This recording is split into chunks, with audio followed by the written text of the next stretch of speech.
Marcos, capítulo 3. E outra vez entrou na sinagoga, e estava ali um homem que tinha uma das mãos mirrada. E estavam observando se curaria no sábado para o acusarem. E disse ao homem que tinha a mão mirrada: levanta-te e vem para o meio. E perguntou-lhes: é lícito no sábado fazer bem ou fazer mal? Salvar a vida ou matar? E eles calaram-se.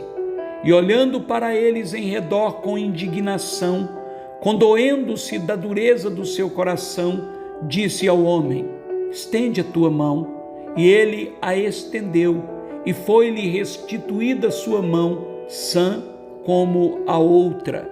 E tendo saído os fariseus, tomaram logo conselho como os herodianos contra ele, procurando ver como o matariam. E retirou-se Jesus com seus discípulos para o mar, e seguia-o uma grande multidão da Galiléia e da Judéia, e de Jerusalém e da Idumeia, e de além do Jordão, e de perto de Tiro e de Sidom, uma grande multidão que, ouvindo quão grandes coisas fazia, vinha ter com ele.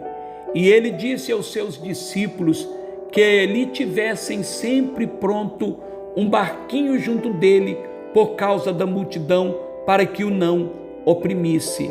Porque tinha curado a muitos, de tal maneira que todos quantos tinham algum mal se arrojavam sobre ele para lhe tocarem. E os espíritos imundos, vendo, prostravam-se diante dele e clamavam, dizendo: tu és o Filho de Deus. E ele os ameaçava muito para que não o manifestassem. E subiu ao monte, chamou para si os que ele quis, e vieram a ele. E nomeou 12, para que estivessem com ele e os mandasse a pregar, e para que tivesse o poder de curar as enfermidades e expulsar os demônios. A Simão, a quem pôs o nome de Pedro, e a Tiago, filho de Zebedeu, e a João, irmão de Tiago, aos quais pôs o nome de Boanerges, que significa filho do trovão, e a André, e a Filipe, e a Bartolomeu, e a Mateus e a Tomé, e a Tiago, filho de Alfeu, e a Tadeu, e a Simão o Zelote, e a Judas Iscariotes, o que o entregou.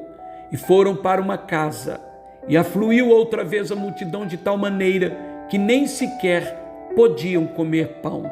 E quando os seus ouviram isto, saíram para o prender, porque diziam: está fora de si. E os escribas que tinham descido de Jerusalém diziam: tem Beelzebul, e pelo príncipe dos demônios expulsa os demônios. Chamando-os a si, disse-lhes por parábolas: como pode Satanás expulsar Satanás? E se um reino se dividir contra si mesmo, tal reino não pode subsistir. E se uma casa se dividir contra si mesma, tal casa não pode subsistir. E se Satanás se levantar contra si mesmo e for dividido, não pode subsistir, antes tem fim. Ninguém pode roubar os bens do valente, entrando-lhe em sua casa, se primeiro não maniatar o valente, e então roubará a sua casa. Na verdade vos digo que todos os pecadores serão perdoados. Todos os pecados serão perdoados aos filhos dos homens, toda sorte de blasfêmia com que blasfemarem. Qualquer, porém, que blasfemar contra o Espírito Santo nunca obterá perdão, mas será réu do eterno juízo, porque diziam: tem espírito imundo. Chegaram então seus irmãos e sua mãe, estando fora, mandaram-no chamar. E a multidão estava sentada ao redor dele, e disseram-lhe: eis que tua mãe e teus irmãos te procuram, e estão lá fora. E ele lhes respondeu, dizendo: quem é minha mãe e meus irmãos? E olhando em redor para os que estavam assentados junto deles, disse: eis aqui minha mãe e meus irmãos.